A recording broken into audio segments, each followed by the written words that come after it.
അങ്ങനെ ഇപ്പം ഞാൻ എൻ്റെ വീട്ടിലോട്ട് വന്നിട്ട് ഇപ്പോൾ വന്നിട്ട് ഒരുപാട് ദിവസമായി. അതിലൊരു ദിവസത്തെ ഒരു വീഡിയോ ആണ് ഇത്. അങ്ങനെ ഞങ്ങൾ ദിവസം ചിക്കനൊക്കെ വാങ്ങിച്ചു. പിന്നെ എൻ്റെ കൂടെ ചീനി മേടിച്ചിട്ട് രാത്രിയാണേ.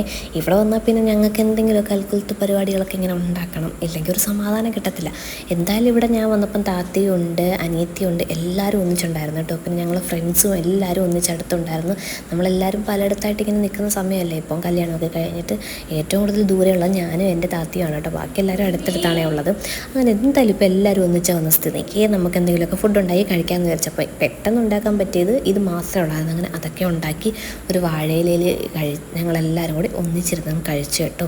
ഇങ്ങനെ ഒന്ന് കഴിക്കാൻ ഭയങ്കര ടേസ്റ്റല്ലേ. നമ്മളെല്ലാവരും ഒന്നിച്ചിരിക്കുമ്പോഴും ആ ഒരു സന്തോഷം പങ്കിടുമ്പോഴൊക്കെ ഒരു പ്രത്യേക ഒരു സന്തോഷമല്ലേ.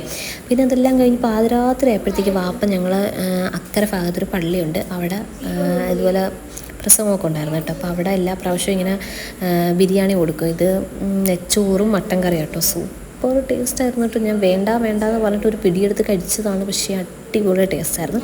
പിന്നെ അത് മുഴുവൻ ഇരുന്ന് കഴിച്ചിട്ടോ ഞാൻ കിടന്ന്. അപ്പോൾ അത്രയേ ഉള്ളൂ. ടാറ്റാ.